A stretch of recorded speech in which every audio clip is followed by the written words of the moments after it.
The troubling phrase, Jacob I loved, but Esau I hated. Malachi 1:2-3, Romans 9.13, must be understood through Hebrew idiom, narrative context, and God's revealed character. The word hated, Hebrew sain, in comparative context means not chosen, rather than personal animosity. Genesis 29:30-31 demonstrates this. Jacob loved Rachel more than Leah. Yet Leah was called hated, meaning not preferred, not literally despised. Remarkably, Jacob chose to be buried next to Leah, not Rachel in the cave of Machpelah, Genesis 49:29-31. The hated one became mother of Judah through whom the messianic line would come, and received the honor of being Jacob's companion in death alongside Abraham, Sarah, Isaac, and Rebekah. Jesus uses identical language in Luke 14:26, commanding disciples to hate their families, which Matthew 10:37 clarifies means loving him supremely. This is covenant election language about divine choice, not divine disposition or personal hatred. Critically, Esau himself rejected the birthright, selling it for a single meal because he despised his birthright, Genesis 25:34. This wasn't divine rejection, but human choice.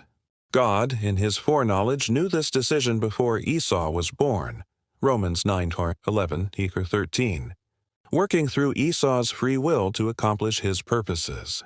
This harmonizes divine sovereignty with human responsibility. God didn't arbitrarily hate Esau. Rather, God knew Esau would despise the covenant promises, and God's purposes moved forward through Jacob's line. Yet God still blessed Esau abundantly. I have given Esau the hill country of Seir as his own. Deuteronomy 2:5. God commanded Israel to respect Edomite territory, demonstrating continued providence over Esau's descendants. Esau prospered greatly, accumulating such wealth that he and Jacob had to separate, because their possessions were too great for them to remain together. Genesis 36:6-7. Most beautifully, Esau reconciled with Jacob, running to meet him, embracing him, kissing him, both brothers weeping together, Genesis 33:4, hardly someone personally hated by God.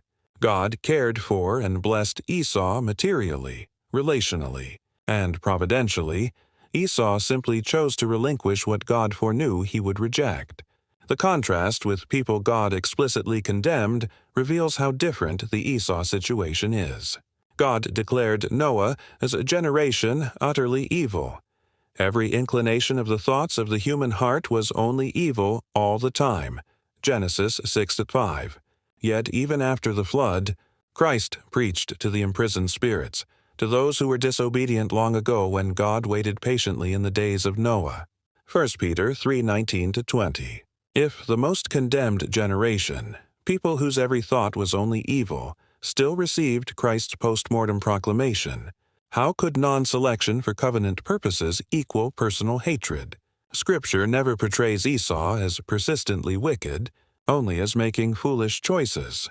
He's called godless in Hebrews 12:16-17 for despising his birthright, but this addresses a specific decision, not a life of evil comparable to the antediluvian generation or Sodom and Gomorrah. God's character throughout Scripture is overwhelmingly patient and merciful. The Lord, the compassionate and gracious God,